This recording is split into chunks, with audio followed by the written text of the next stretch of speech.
The jungle erupted in gunfire as the Huey banked hard left, its rotors screaming through the thick canopy.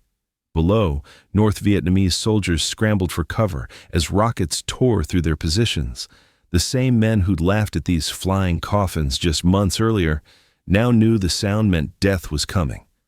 But let's rewind to when it all started differently. 1962, the first Bell UH-1 Iroquois helicopters touched down in South Vietnam, and enemy forces couldn't believe what they were seeing. These slow, lumbering machines seemed like easy targets floating through the sky. North Vietnamese commanders actually encouraged their troops to engage the helicopters directly. Why wouldn't they? Traditional anti-aircraft tactics had worked against every other aircraft the Americans brought to the fight. The enemy soldiers had good reason for confidence. These early Hueys flew predictable patterns, moved at relatively low speeds, and seemed vulnerable to small arms fire. Vietnamese fighters who'd spent years perfecting guerrilla warfare against superior firepower saw these helicopters as just another American mistake they could exploit. They called them sitting ducks and slow birds. Some units even made jokes about shooting down helicopters with rifles. The North Vietnamese Army distributed tactical guides showing soldiers exactly how to lead their shots against the predictable flight paths of American helicopters. What they didn't know was that they were looking at the early stages of a machine that would completely transform jungle warfare and become their worst nightmare. The Bell UH-1 Iroquois started life with a completely different mission than the terror weapon it would become. Bell Aircraft Corporation designed it in the 1950s as a utility helicopter for the U.S. Army, primarily focused on medical evacuation and troop transport. The original concept was simple: get soldiers in and out of combat zones quickly and safely. When the first UH-1A models arrived in Vietnam in 1962, they were essentially flying ambulances and taxis. The helicopter featured a single turbine engine, two-blade rotor system, and enough cabin space to carry wounded soldiers or small groups of troops.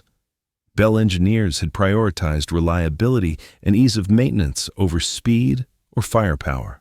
The early Hueys had significant limitations that made North Vietnamese confidence seem justified.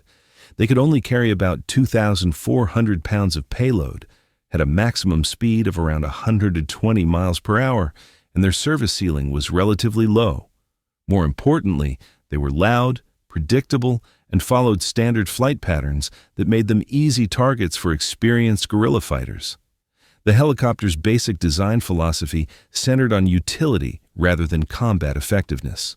Bell focused on creating a workhorse that could operate in difficult conditions, carry essential supplies, and evacuate casualties from remote locations.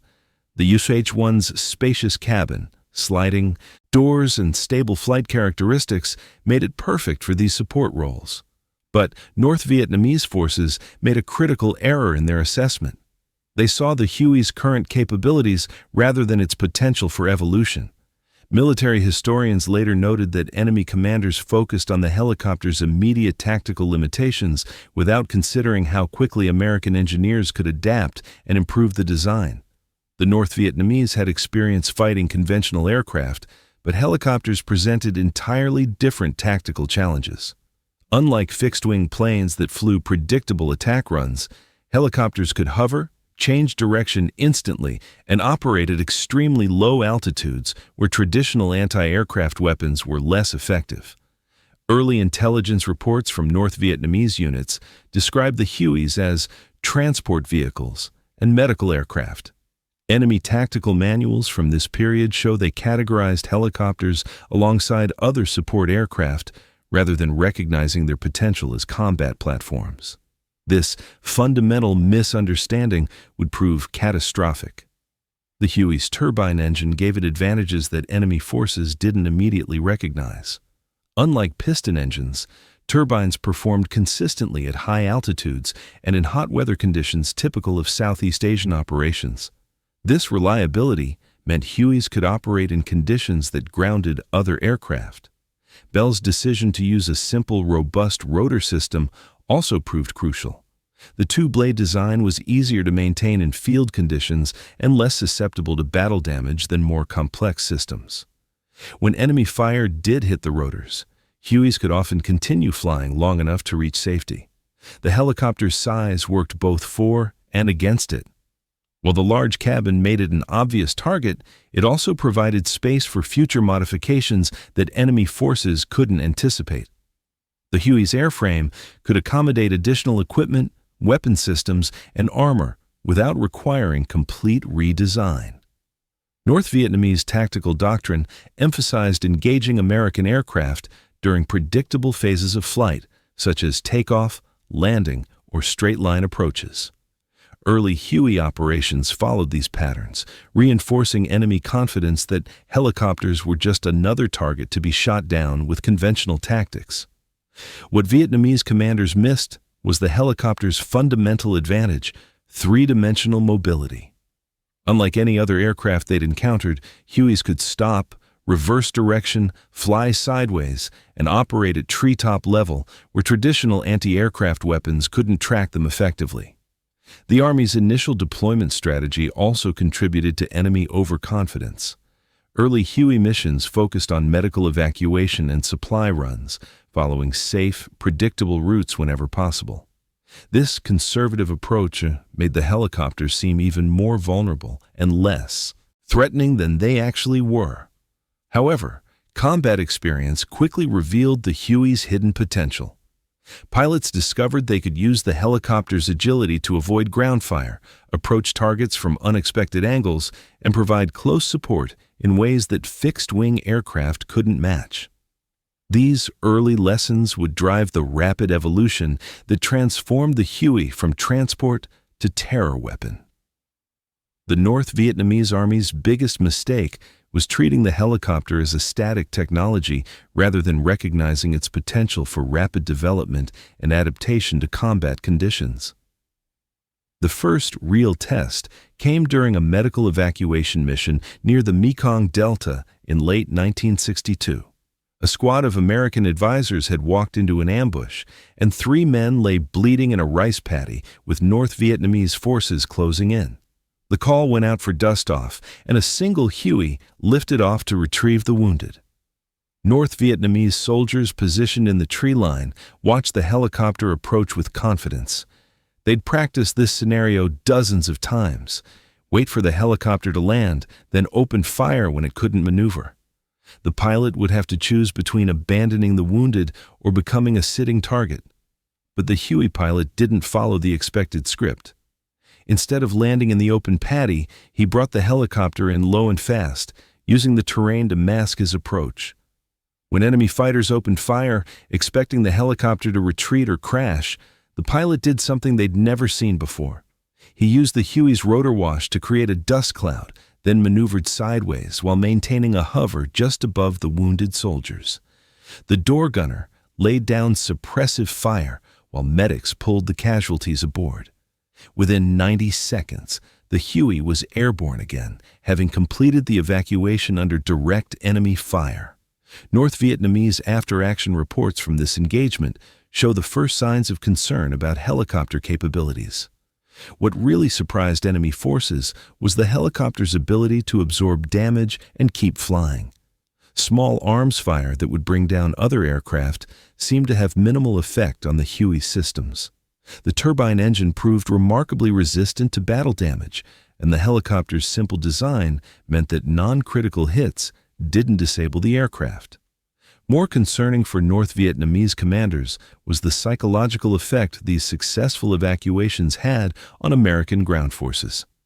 Knowing that helicopters could extract them from almost any situation made U.S. troops more aggressive and willing to take risks. This changed the entire dynamic of ground combat in ways enemy strategists hadn't anticipated. The Huey's mobility advantages became even more apparent during troop insertion missions. Traditional military doctrine called for landing zones in open areas where aircraft could approach safely. But Huey pilots discovered they could create their own landing zones using the helicopter's powerful rotor wash to clear vegetation and create temporary clearings in dense jungle. North Vietnamese forces found themselves facing American troops in areas they'd considered inaccessible. The helicopter's ability to hover and maneuver in tight spaces meant that no terrain was truly secure from American insertion operations. Enemy units that had positioned themselves in helicopter-proof locations suddenly found U.S. forces landing directly on top of them. One engagement near An Khie in early 1963 demonstrated just how dramatically the tactical situation was shifting. A North Vietnamese company had established a well-concealed position in thick jungle, confident that American forces couldn't reach them without a major ground assault. They watched a single Huey circle their position, assuming it was conducting reconnaissance. Instead, the helicopter suddenly descended into what appeared to be solid jungle canopy. The pilot had spotted a small clearing invisible from ground level and was using it to insert a full squad of American troops directly behind enemy lines. Within minutes, the North Vietnamese found themselves caught in a crossfire between the inserted troops and advancing ground forces. The speed of these operations shocked enemy commanders. Traditional military movements required hours or days of preparation and predictable approach routes. Hueys could move troops from base to combat zone in minutes, allowing American forces to respond to intelligence and exploit tactical opportunities almost instantly. Medical evacuation missions proved especially demoralizing for North Vietnamese forces. They'd grown accustomed to the psychological advantage of knowing that wounded enemies would likely die in the jungle. The sight of helicopters swooping in to rescue casualties, often under heavy fire, demonstrated a level of commitment to individual soldiers that enemy forces found both impressive and intimidating. The Huey's distinctive sound signature also began working against enemy forces during this period. The characteristic whop-whop of the rotor blades carried for miles through jungle terrain, announcing the helicopter's presence long before it arrived. Initially, this seemed like an advantage for North Vietnamese forces, giving them time to prepare ambushes. But the psychological effect worked in reverse. The sound meant that American forces were operating in the area, that wounded soldiers would be evacuated, and that enemy positions might be discovered and attacked. Instead of providing warning, the rotor noise became a source of anxiety for troops who never knew when the helicopter might appear overhead. North Vietnamese tactical reports from this period show growing respect for helicopter capabilities and increasing concern about their impact on guerrilla operations. Enemy commanders began issuing new orders about engaging helicopters, acknowledging that these aircraft were more dangerous and resilient than originally believed. The Huey's ability to operate in weather conditions that grounded other aircraft also surprised enemy forces. While fixed-wing planes required clear visibility and stable conditions, helicopters could fly in low clouds, rain, and high winds that provided natural cover from observation and attack. This weather independence meant that North Vietnamese forces could never predict when helicopters might appear. Traditional military operations followed weather patterns, with reduced activity during monsoon seasons or low visibility conditions. Hueys operated regardless of weather, maintaining constant pressure on enemy forces. By mid-1963, North Vietnamese field commanders were reporting significant changes in American tactical behavior directly attributable to helicopter support. U.S. forces were taking greater risks, operating in smaller units, and responding more quickly to intelligence. The helicopter had become a force multiplier that amplified every other American advantage. The laughter had definitely stopped. Enemy forces now treated helicopter encounters as serious combat situations requiring careful planning and preparation. The easy target they'd expected had evolved into something far more dangerous and unpredictable. But this was just the beginning of the Huey's transformation from transport to terror weapon. The transformation began with a simple observation from field commanders. If helicopters could carry wounded soldiers and supplies, why couldn't they carry weapons? By late 1963, American forces were experimenting with mounting machine guns on Huey door frames. These early modifications were crude, often involving standard infantry weapons jury-rigged to helicopter mounts. But the results were immediately apparent.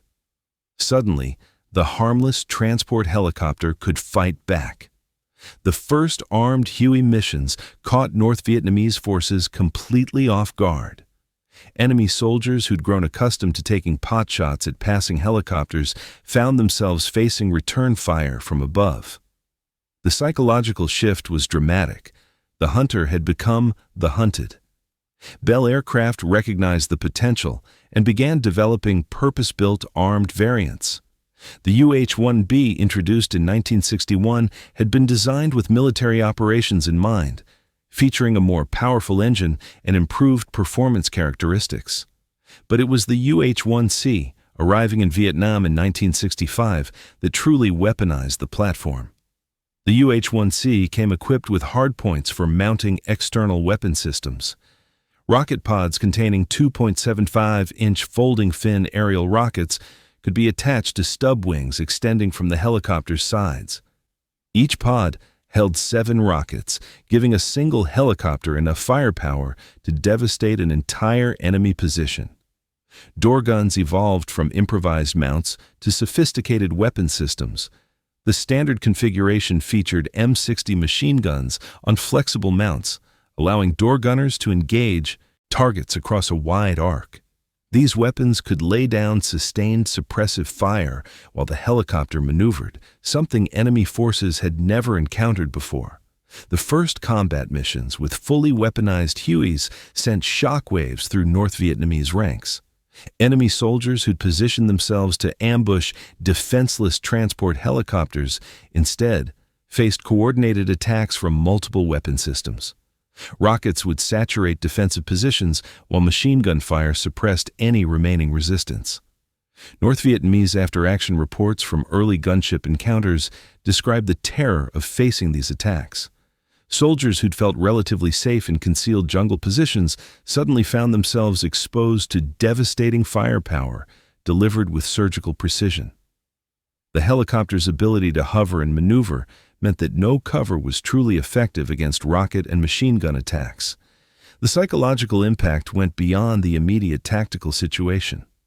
Enemy forces had grown accustomed to the rhythm of conventional warfare, where aircraft made single attack runs before departing. Gunship helicopters could loiter over target areas, maintaining continuous pressure and preventing enemy movement or regrouping. The stub-wing configuration proved especially effective in jungle warfare. Unlike fixed-wing aircraft that required clear flight paths for attack runs, helicopters could approach targets from any angle, including straight down through jungle canopy. This three-dimensional attack capability made traditional defensive positions obsolete. Rocket attacks became particularly feared among enemy forces. The 2.75-inch rockets could penetrate jungle cover and detonate inside concealed positions, creating devastating fragmentation effects. A single helicopter could deliver the equivalent firepower of an entire artillery battery, but with far greater precision and responsiveness.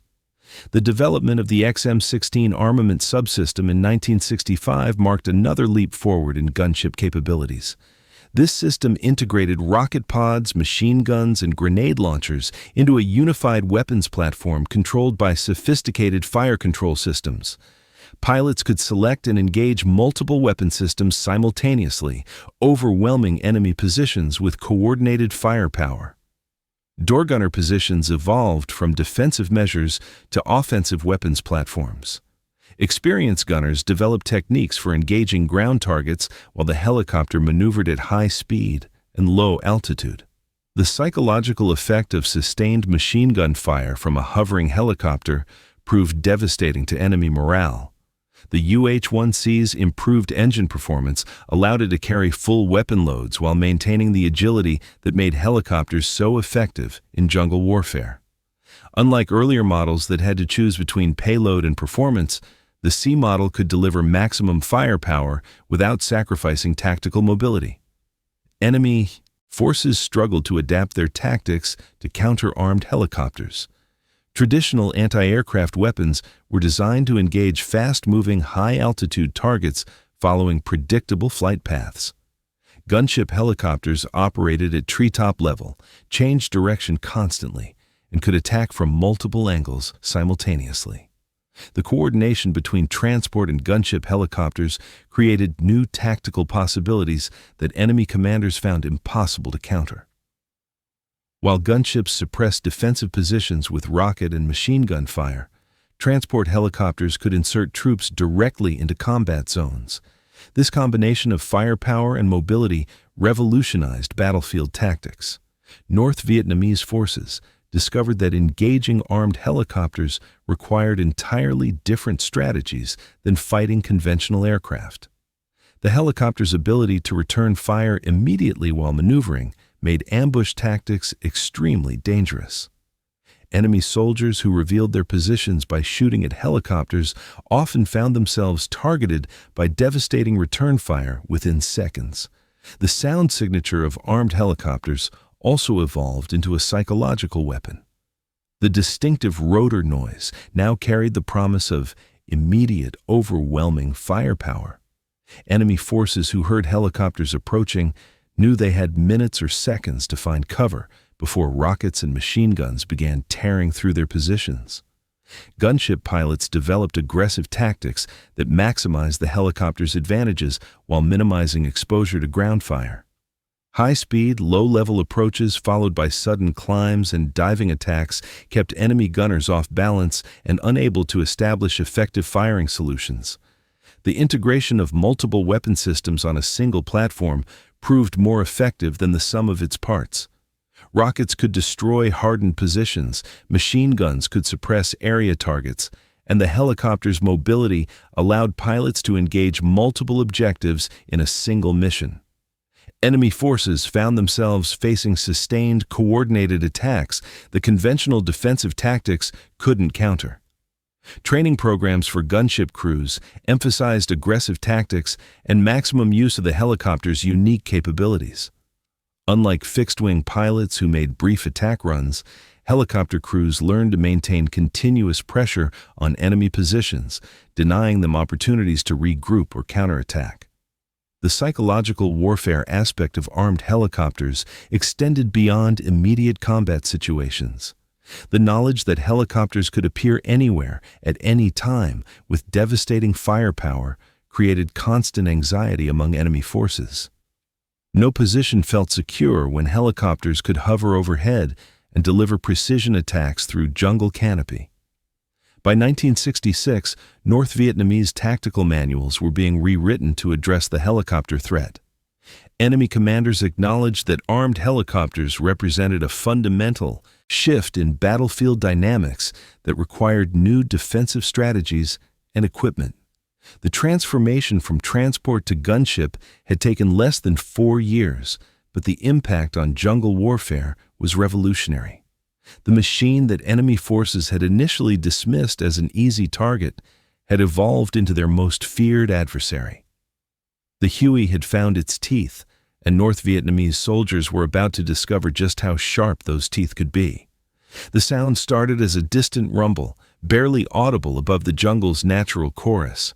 But North Vietnamese soldiers had learned to recognize that particular rhythm. The steady whop-whop-whop of rotor blades cutting through humid air meant death was approaching. By 1966, the Huey's distinctive acoustic signature had become the soundtrack of terror for enemy forces throughout South Vietnam. The helicopter's rotor system created a unique sound pattern that carried for miles through dense jungle terrain. Unlike the high-pitched whine of jet engines that announced fixed-wing aircraft, the Huey's deep, rhythmic pulse seemed to emerge from the jungle itself. North Vietnamese veteran Nguyen Van Duc later described the psychological impact. "We called it the sound of the American dragon. You could hear it coming from very far away, but you never knew where it would strike. Sometimes it would pass overhead and disappear. Sometimes it would circle like a hunting bird. But when the sound stopped, when the helicopter was hovering directly above you, that's when you knew your position had been compromised." The constant threat fundamentally changed how enemy forces operated in contested areas. Traditional guerrilla tactics relied on concealment and surprise, but helicopters could appear anywhere without warning. North Vietnamese units found themselves constantly looking skyward, listening for rotor noise, and abandoning positions at the first sign of helicopter activity. Viet Cong commander Le Duc An reported to his superiors that helicopter operations were disrupting normal troop movements and supply operations. Our soldiers cannot move during daylight hours when helicopters are active. We must assume every position is visible from above. The psychological pressure is affecting unit morale and combat effectiveness. The helicopter's ability to hover created unprecedented tactical challenges for ground forces. Unlike fixed-wing aircraft that made brief attack runs, helicopters could maintain station over target areas indefinitely. This loitering capability meant enemy soldiers could never be certain when an attack might end, or if reinforcements were approaching.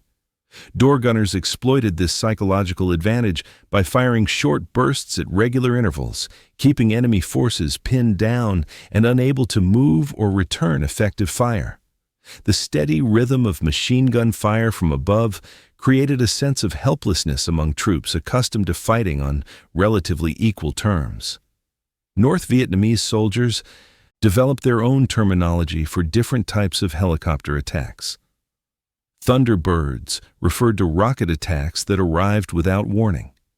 Rainmakers described sustained machine gun fire that seemed to fall like deadly precipitation. Ghost hunters were helicopters that appeared silently and struck without the usual acoustic warning. The unpredictability of helicopter operations proved especially demoralizing. Enemy forces never knew when or where helicopters might appear. A quiet jungle morning could explode into violence within seconds as helicopters emerged from behind tree lines or descended through jungle canopy. This constant uncertainty created chronic stress among troops who could never truly relax or feel secure. Medical evacuation missions took on additional psychological significance as enemy forces witnessed the lengths to which American forces would go to retrieve wounded soldiers. Helicopters would brave intense ground fire to reach casualties, often hovering in exposed positions while medics worked to save lives. These displays of commitment and courage had a profound impact on enemy morale. The helicopter's three-dimensional mobility meant that traditional concepts of safe areas and secure positions became obsolete. Enemy forces who positioned themselves in locations they considered inaccessible found helicopters landing directly on top of them. No terrain feature provided guaranteed protection from helicopter assault. Night operations amplified the psychological impact of helicopter warfare. The sound of rotors in darkness created additional anxiety among enemy forces who couldn't see approaching aircraft until weapons began firing.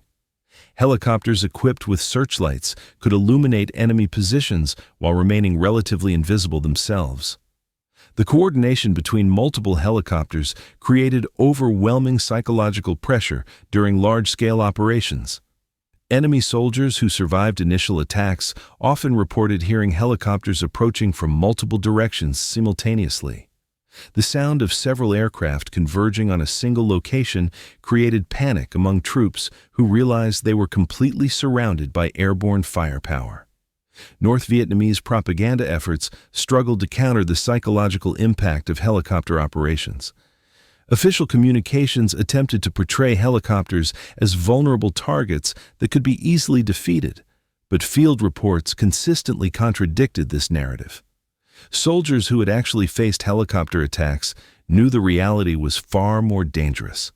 The development of helicopter-specific tactics by enemy forces demonstrated the profound psychological impact these aircraft had achieved. North Vietnamese training manuals from this period devoted entire sections to helicopter countermeasures, acknowledging that these aircraft represented a unique and particularly dangerous threat. Radio intercepts revealed the fear that helicopter operations instilled in enemy communications. North Vietnamese units would report helicopter sightings with obvious anxiety, often requesting immediate permission to withdraw from areas where helicopters were operating. The mere presence of helicopters in an area was sufficient to disrupt enemy operations. The helicopter's ability to appear suddenly and strike without warning created a form of psychological warfare that extended far beyond immediate combat zones. Enemy forces operating in areas where helicopters were active lived in constant fear of discovery and attack. This chronic stress affected decision-making, unit cohesion, and overall combat effectiveness. Captured enemy documents from this period reveal detailed discussions about the psychological impact of helicopter warfare. North Vietnamese commanders acknowledged that the constant threat of helicopter attack was affecting troop morale and making it difficult to maintain effective guerrilla operations in contested areas. The sound of helicopters became associated not just with immediate danger, but with the broader American technological superiority that enemy forces struggled to counter.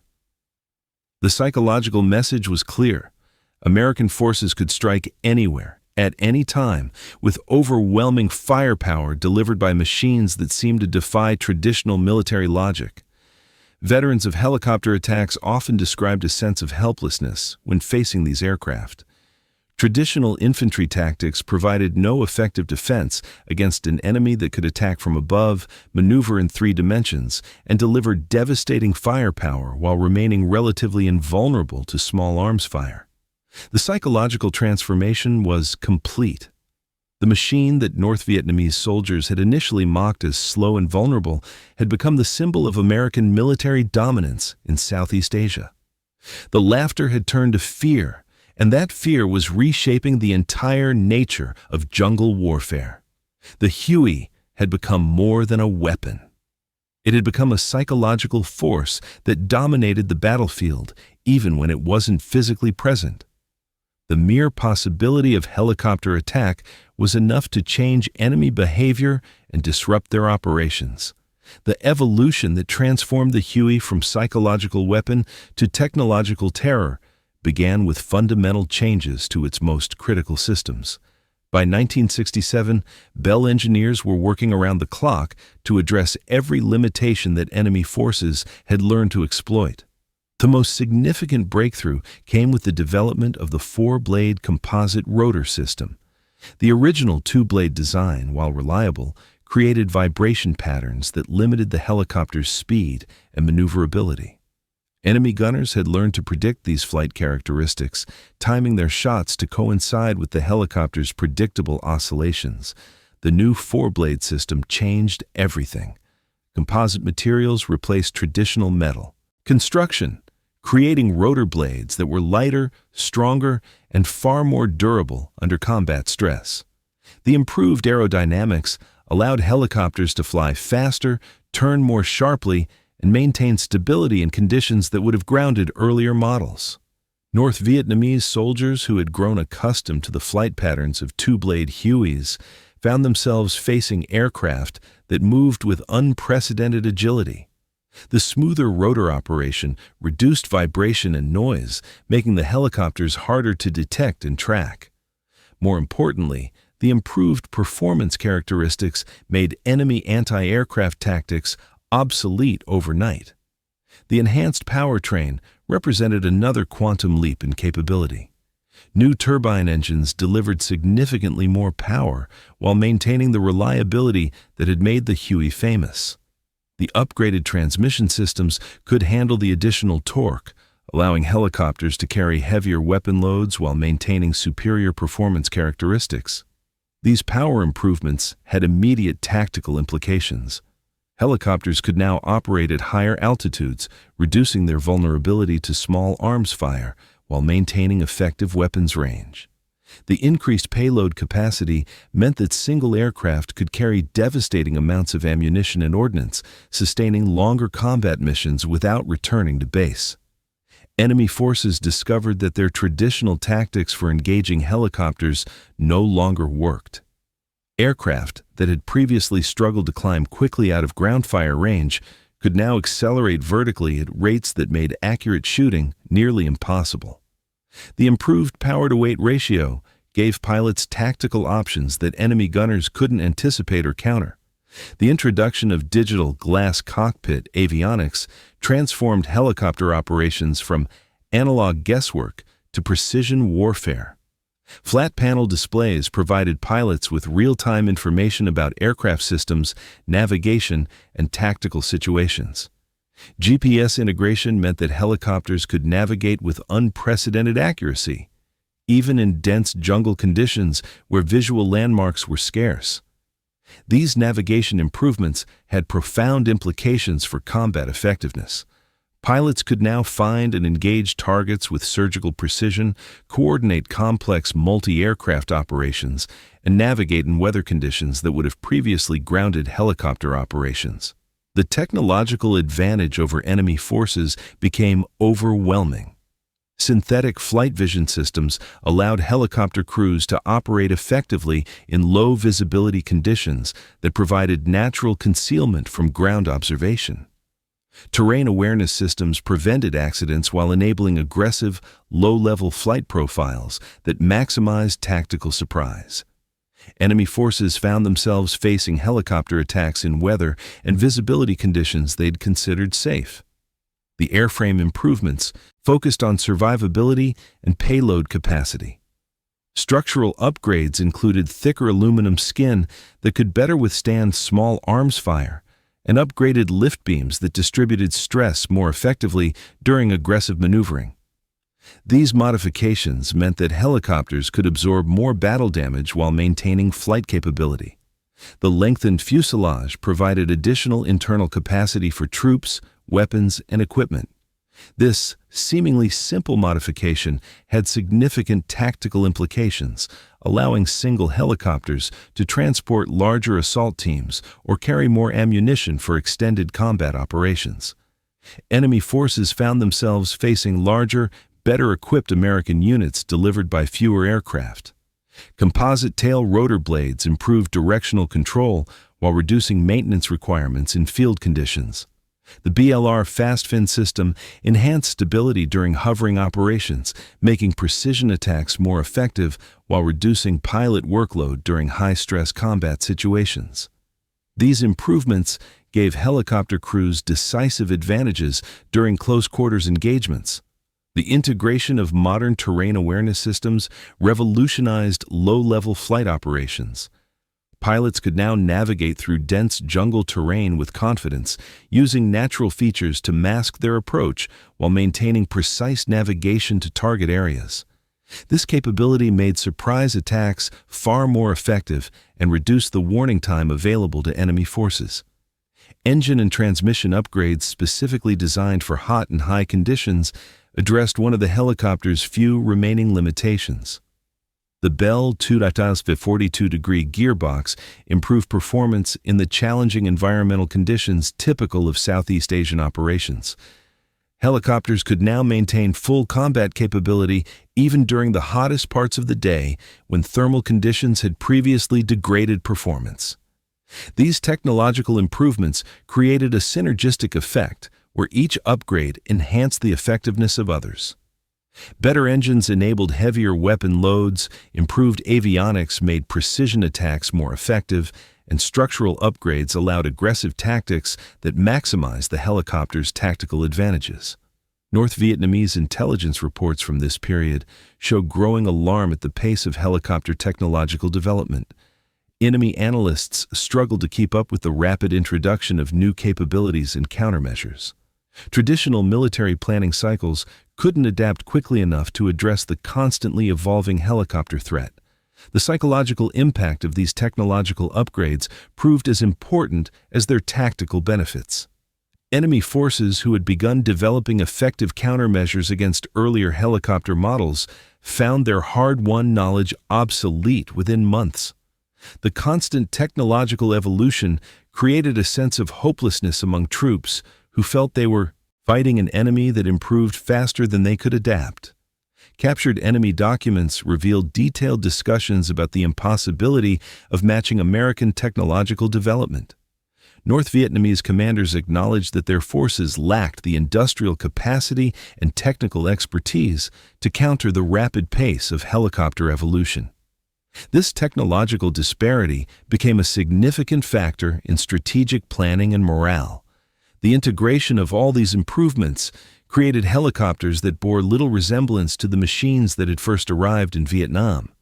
What had begun as simple transport aircraft had evolved into sophisticated weapons platforms that dominated the battlefield through technological superiority rather than just tactical innovation. Maintenance and reliability improvements meant that these enhanced helicopters could sustain higher operational tempos than their predecessors. Better diagnostic systems reduced downtime, while improved component reliability ensured that aircraft remained combat-ready even under the demanding conditions of jungle warfare. The cumulative effect of these technological advances was overwhelming. Enemy forces found themselves facing aircraft that could fly faster, maneuver more aggressively, carry heavier weapon loads, operate in worse weather, navigate more precisely, and absorb more damage than anything they had previously encountered.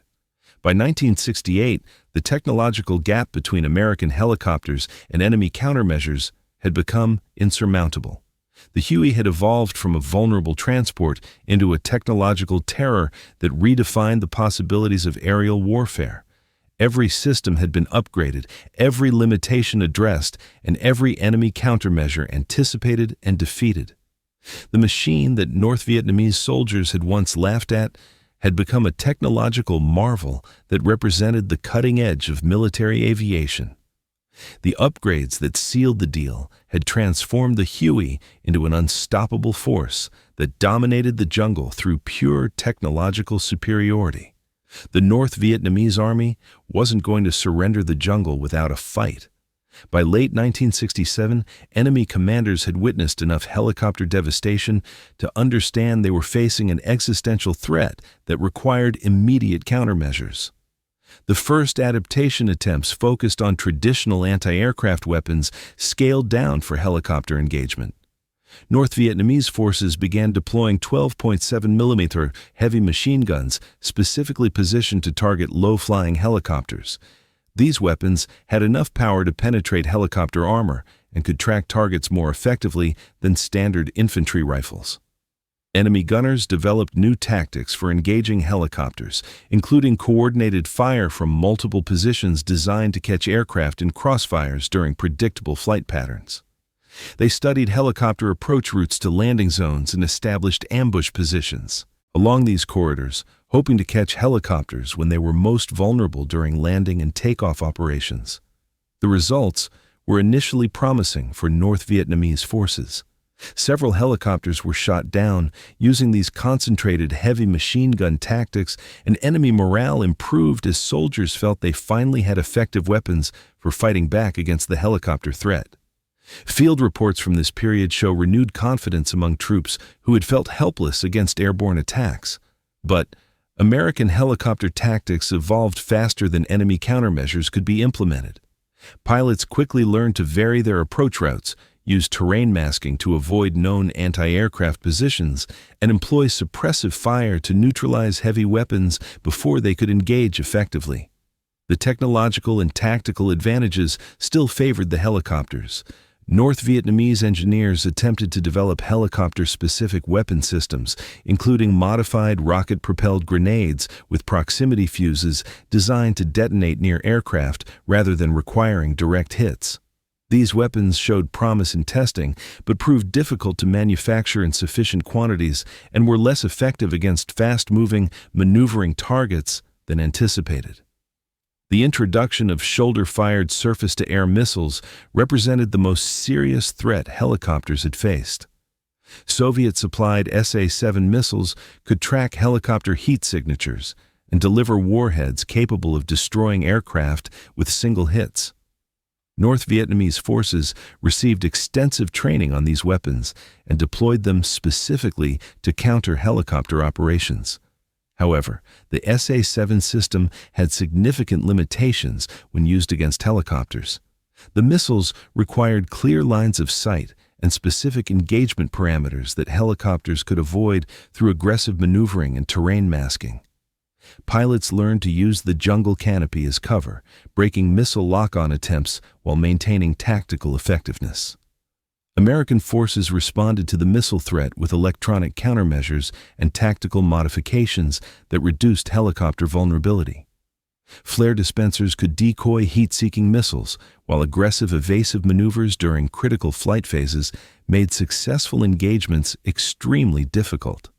The technological arms race continued to favor the more advanced American systems. Desperation led to increasingly creative countermeasures from North Vietnamese forces. Some units attempted to use steel cables strung between trees to damage helicopter rotors, while others experimented with explosive devices triggered by helicopter rotor wash. These improvised weapons occasionally succeeded, but were too unreliable and dangerous to friendly forces for widespread deployment. The most effective enemy adaptation involved changes to tactical doctrine rather than new weapon systems.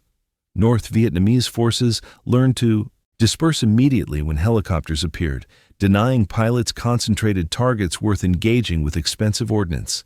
This defensive adaptation reduced casualties, but also severely limited enemy operational effectiveness. Enemy forces developed early warning networks, using human observers positioned to detect approaching helicopters and relay warnings to combat units. These systems provided some advance notice of helicopter operations, but the aircraft's speed and maneuverability meant that warning time was often insufficient for effective countermeasures. North Vietnamese commanders also attempted to exploit helicopter operational patterns, studying American tactics to predict when and where helicopter attacks were most likely. They identified vulnerabilities during specific mission types and developed countermeasures targeting these predictable phases of helicopter operations. The psychological warfare aspect worked both ways, as enemy forces attempted to use propaganda to counter the fear that helicopters had instilled in their troops.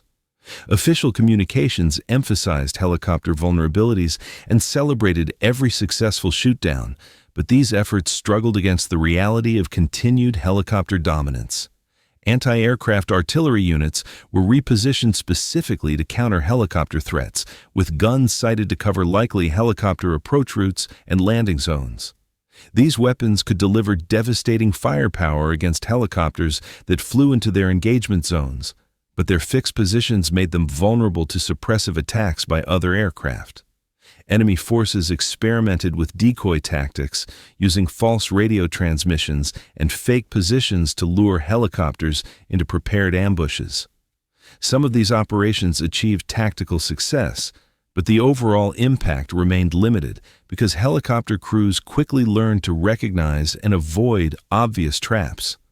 The introduction of more sophisticated camouflage and concealment techniques helped enemy forces reduce their visibility to helicopter observation. Better camouflage discipline and improved fighting positions made it harder for helicopter crews to identify targets, but couldn't eliminate the psychological pressure of constant surveillance. North Vietnamese forces also attempted to develop night fighting capabilities that would allow them to operate when helicopter activity was reduced.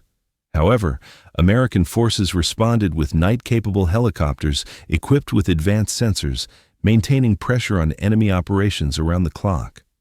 The most successful enemy adaptation involved accepting the helicopter threat as a permanent battlefield condition and modifying all tactical operations accordingly.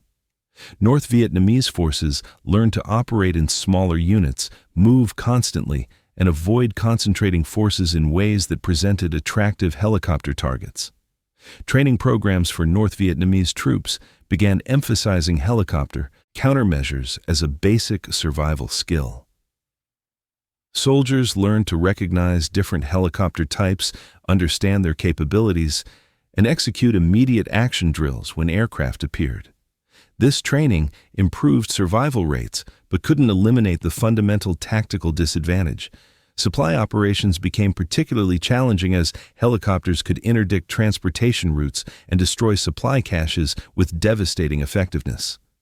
Enemy forces were forced to develop elaborate concealment and distribution systems that significantly reduced their logistical efficiency. The cumulative effect of all these adaptation attempts was a North Vietnamese army that had learned to survive in a helicopter-dominated environment, but at enormous cost in operational effectiveness. Every tactical decision had to account for the helicopter threat, limiting enemy flexibility and initiative. Despite years of effort and significant resource investment, North Vietnamese forces never developed truly effective countermeasures against helicopter operations. The technological and tactical advantages remained decisively in favor of American forces, and the psychological impact of helicopter dominance continued to shape enemy behavior throughout the conflict. The hunter had indeed become the hunted, but the prey had proven remarkably elusive and dangerous. The Huey's evolution had outpaced every enemy adaptation attempt, maintaining technological and tactical superiority that enemy forces could never effectively challenge. The morning of March 15, 1968, changed everything. Operation Junction City had been grinding through the jungle for weeks, but what happened that day would become legend among both American crews and North Vietnamese survivors. 12 Huey gunships appeared over a suspected enemy base camp near the Cambodian border. What followed wasn't just an attack. It was a demonstration of technological terror that redefined what helicopter warfare could accomplish. The lead pilot, Captain James Morrison, later described the scene.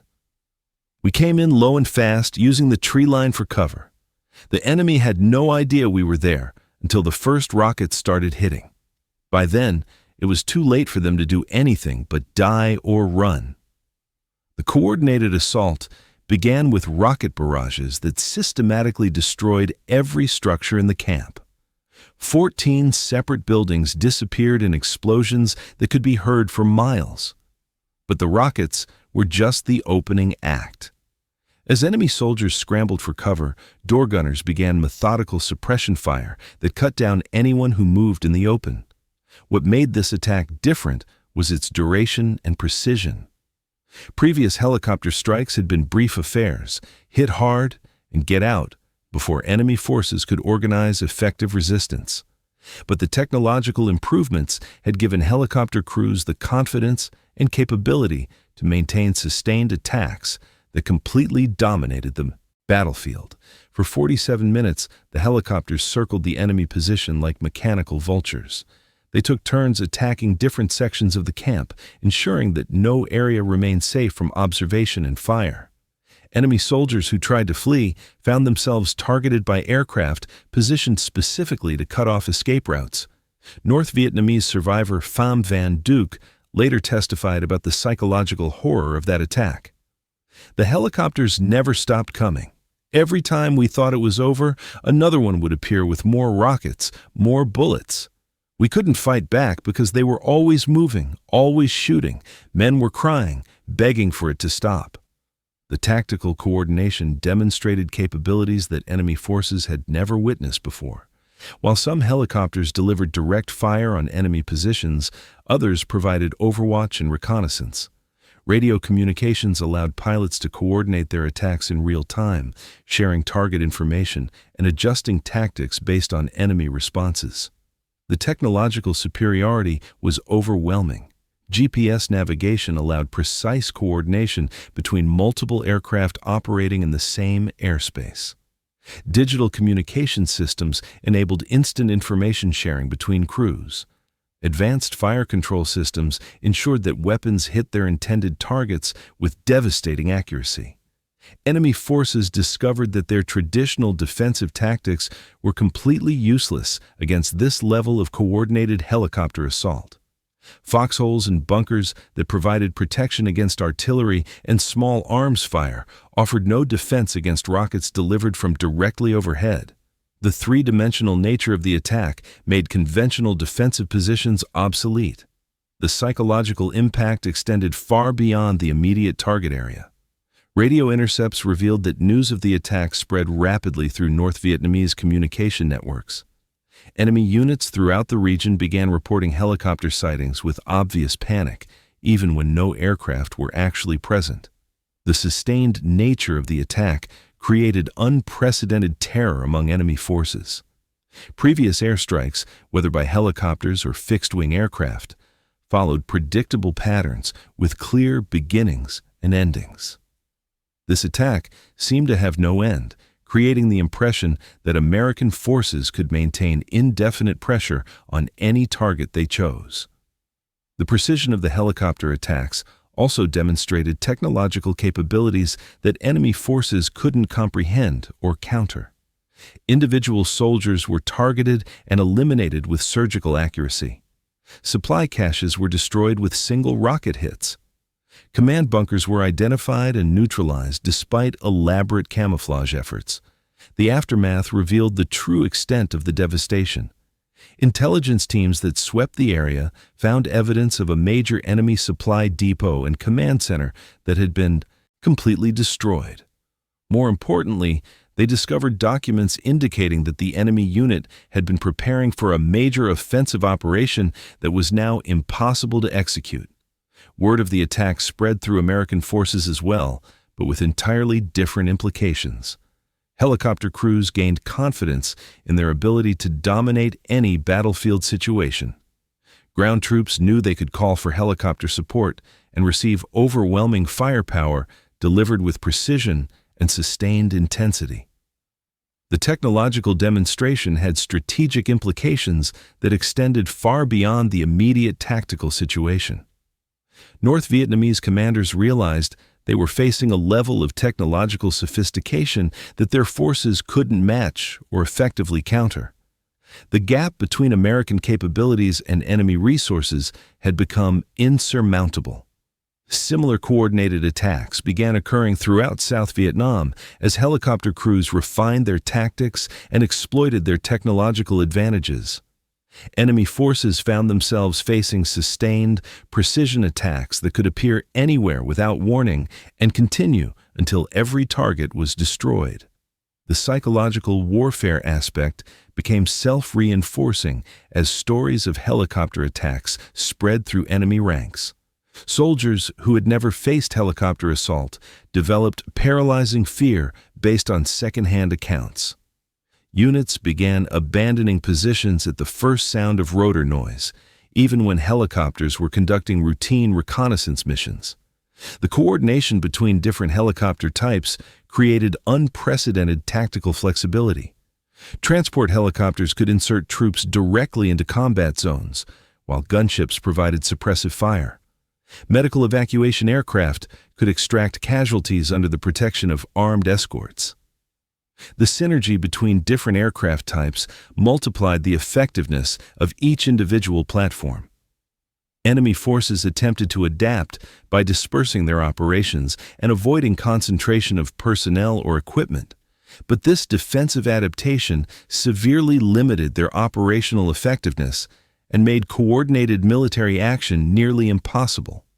The helicopter threat had fundamentally altered the tactical balance in favor of American forces. The technological terror reached its peak during large-scale operations where dozens of helicopters operated simultaneously in coordinated attacks. Enemy soldiers reported feeling completely helpless when facing these massive aerial assaults that seemed to come from every direction at once. Intelligence analysis revealed that North Vietnamese morale in helicopter-active areas had reached critically low levels. Desertion rates increased dramatically among units that had experienced sustained helicopter attacks. Even veteran soldiers who had fought effectively against other American weapon systems broke under the psychological pressure of helicopter warfare.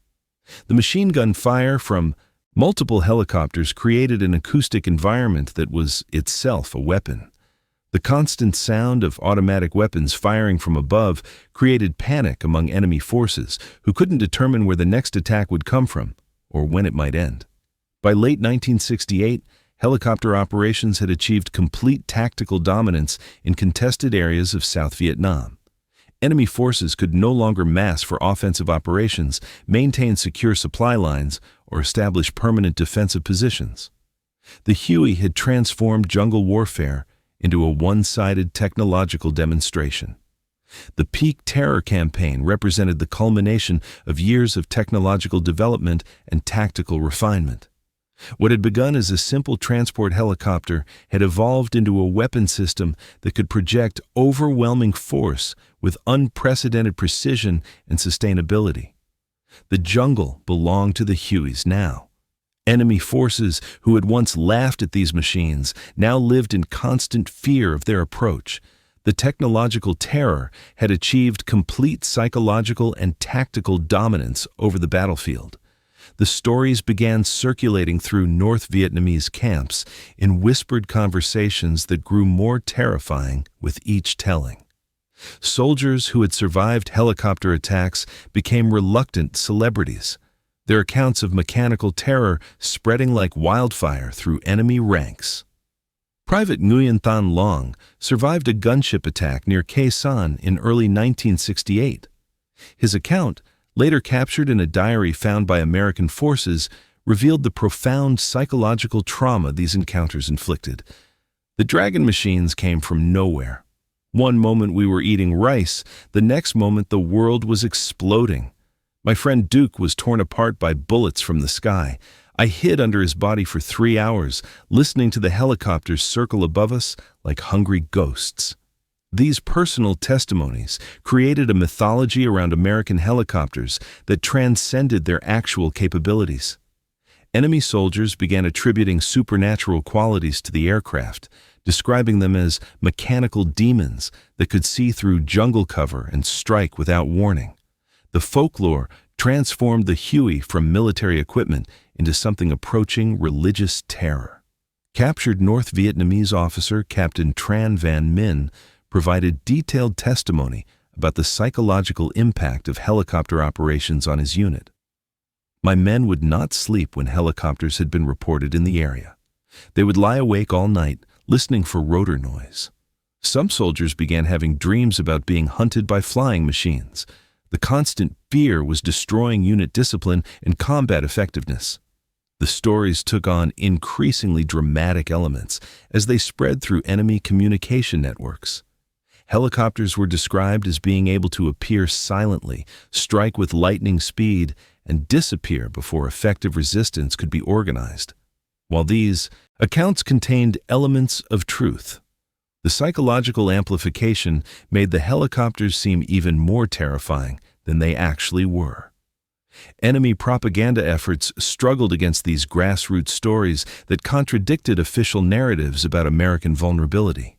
While party officials insisted that helicopters were just machines that could be defeated with proper tactics, soldiers who had actually faced these attacks knew the reality was far more dangerous and demoralizing. The development of helicopter-specific folklore revealed the depth of psychological impact these weapons had achieved. Enemy soldiers created elaborate rituals and superstitions designed to protect them from helicopter attacks. Some units refused to move during certain times of day when helicopter activity was most common. Others developed complex camouflage procedures that went far beyond military necessity. Letters intercepted by American intelligence revealed the personal toll that helicopter warfare was taking on enemy morale. Soldier Vo Van Kiet wrote to his family, "The American flying machines are everywhere. We cannot fight them because they attack from above where our weapons cannot reach. Many good men have died trying to shoot at these demons. I do not know if I will survive this war." The psychological warfare extended to civilian populations in contested areas who witnessed helicopter operations. Village elders reported that children would hide when they heard helicopter sounds, even when the aircraft were conducting routine reconnaissance missions. The fear had spread beyond military targets to affect entire communities. North Vietnamese medical reports documented increasing cases of what would later be recognized as combat stress reactions, specifically related to helicopter encounters. Soldiers who survived attacks often displayed symptoms, including insomnia, hypervigilance, and panic reactions to aircraft sounds. The psychological casualties were mounting alongside physical losses. The stories began influencing enemy tactical decisions in ways that further advantaged American forces. Units would abandon advantageous positions based on rumors of helicopter activity in the area. Supply operations were canceled when helicopter sounds were reported, even when no actual threat existed. The psychological impact was creating tactical paralysis. Veteran North Vietnamese soldier Le Duc Tho later described the transformation in enemy attitudes. "In the beginning, we thought helicopters were just another American machine we could learn to fight. But after seeing what they could do, after losing so many friends to their attacks, we began to fear them more than artillery, more than bombs, more than anything else the Americans brought to the war." The folklore surrounding helicopter pilots also grew to mythical proportions. Enemy soldiers began describing American aircrew as superhuman warriors who could see in the dark and strike with impossible accuracy. These stories, while exaggerated, reflected the genuine respect and fear that helicopter capabilities had earned among enemy forces. Radio intercepts revealed that North Vietnamese commanders were spending significant time addressing the psychological impact of helicopter stories on their troops. Unit political officers were ordered to counter defeatist propaganda about American helicopter invincibility, but their efforts were undermined by continued helicopter successes and survivor testimonies. The stories influenced enemy recruitment and training programs as potential soldiers learned about helicopter warfare before entering combat. New recruits arrived at units already fearful of helicopter encounters, reducing their effectiveness before they had even faced actual combat. The psychological warfare was affecting enemy capabilities at the most fundamental level. Captured enemy documents revealed attempts to create counter-narratives that emphasized helicopter vulnerabilities and successful shootdowns. However, these official stories carried less psychological weight than personal accounts from survivors who had witnessed the devastating effectiveness of helicopter attacks. The development of helicopter-specific prayers and protective rituals among enemy forces demonstrated the profound psychological impact these weapons had achieved. Soldiers who had never shown interest in religious practices began carrying amulets and performing ceremonies designed to protect them from sky demons. The stories also revealed the tactical intelligence that enemy forces were gathering about helicopter operations. Survivors provided detailed descriptions of attack patterns, weapon systems, and crew procedures. This information was valuable for developing countermeasures, but it also reinforced the impression of overwhelming American technological superiority. Personal accounts described the helplessness of facing helicopter attacks with inadequate weapons and defensive positions. Enemy soldiers reported feeling like they were fighting an enemy from a different technological era, using primitive weapons against advanced machines that seemed invulnerable to conventional tactics. The psychological impact extended to enemy families and support networks as stories of helicopter terror reached civilian populations. Parents began discouraging their sons from joining military units operating in helicopter-active areas, affecting recruitment and morale throughout North Vietnamese society. The legend of American helicopter invincibility became self-reinforcing as more stories circulated and more soldiers experienced the psychological trauma of helicopter warfare. What had begun as military equipment had evolved into a psychological weapon that affected enemy morale, tactics, and strategic planning at every level. These stories from the other side revealed the complete psychological transformation that helicopter warfare had achieved. The machine that enemy forces had initially dismissed as vulnerable had become the central element of their worst nightmares. The transformation was complete by 1969. The machine that North Vietnamese soldiers had once mocked as a slow, vulnerable target had fundamentally altered the nature of warfare itself. The Huey's evolution from transport to terror weapon represented more than just technological advancement. It had redefined what was possible on the battlefield. Military historians studying the helicopter's impact identified several revolutionary changes that extended far beyond the Vietnam conflict. The concept of three-dimensional battlefield mobility had never been fully realized, until the Huey demonstrated that aircraft could operate as both transport and weapons platforms simultaneously. This dual capability created tactical possibilities that traditional military doctrine had never anticipated. The psychological warfare aspect proved equally transformative. Previous conflicts had relied on physical destruction to achieve military objectives, but helicopter operations demonstrated that psychological dominance could be as effective as kinetic force. Enemy forces who lived in constant fear of helicopter attack became combat ineffective even when no actual aircraft were present in their area. The speed of tactical response that helicopters enabled changed the entire rhythm of jungle warfare. Traditional military operations required hours or days of preparation and movement, but helicopters could deliver overwhelming force within minutes of receiving target information. This compressed timeline made conventional defensive planning obsolete and forced enemy forces into purely reactive postures. The integration of multiple weapon systems on a single platform established the template for modern attack helicopters that would dominate battlefields for decades to come. The Hueys' combination of rockets, machine guns, and tactical mobility proved that aircraft could serve as flying artillery platforms with precision and sustainability that ground-based weapons couldn't match. The technological arms race that the Huey initiated between aircraft capabilities and ground-based countermeasures became a permanent feature of modern warfare. Every improvement in helicopter technology forced corresponding developments in anti-aircraft weapons, creating an ongoing cycle of innovation that continues to drive military aviation advancement today. The Huey's success established American air superiority as a decisive factor in asymmetric warfare.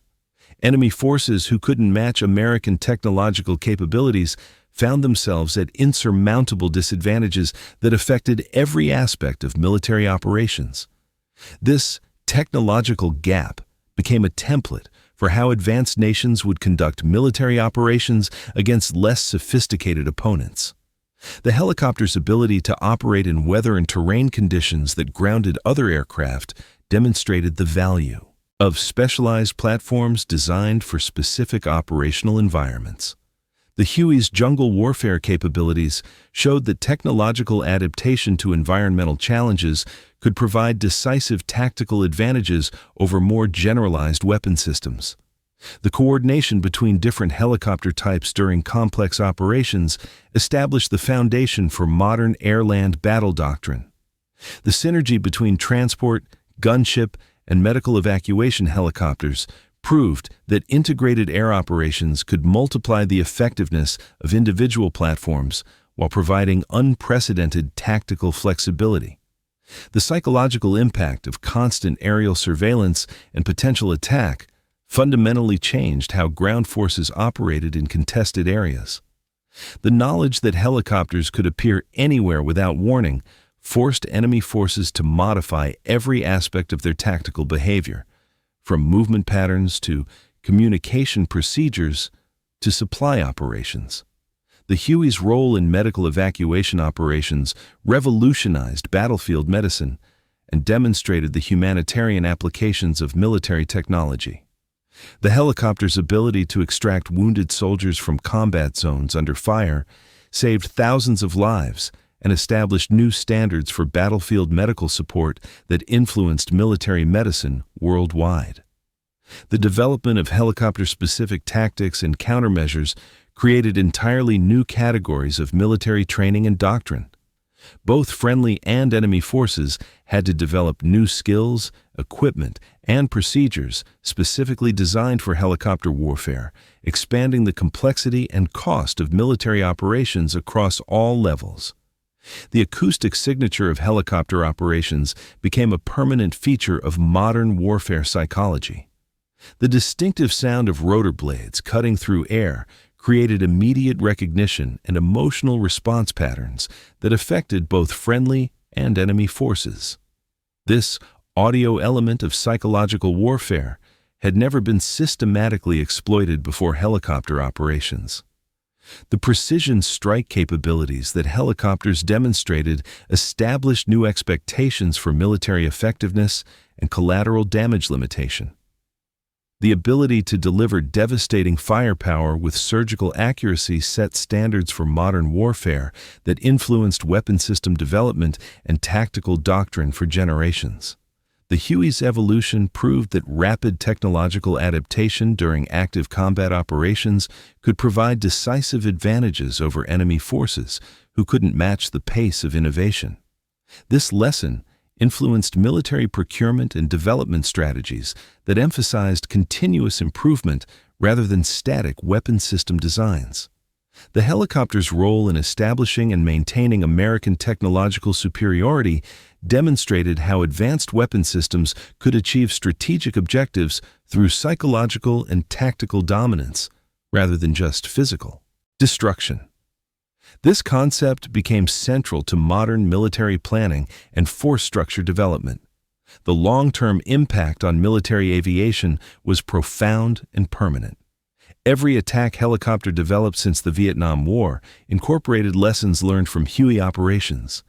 The basic concept of armed helicopters providing close air support, troop transport, and battlefield reconnaissance became standard doctrine for military forces worldwide.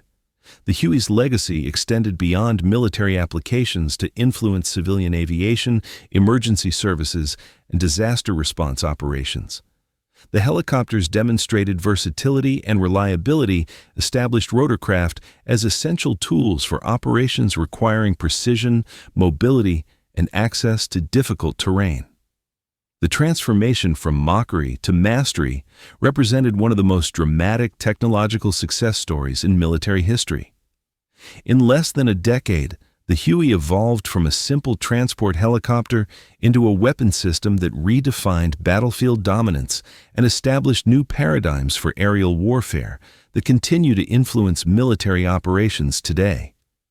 The machine that had once been dismissed as vulnerable had become the foundation for modern helicopter warfare, leaving a legacy of fear and respect that would endure long after the last Huey left Vietnam. The circle was complete. The machine that North Vietnamese soldiers had dismissed as a sitting duck in 1962 had become the most feared weapon in the Vietnamese jungle by 1969. What started as laughter had ended in terror, and that transformation changed warfare forever. The Huey's evolution from transport helicopter to technological terror weapon proved that innovation under fire could overcome any initial disadvantage.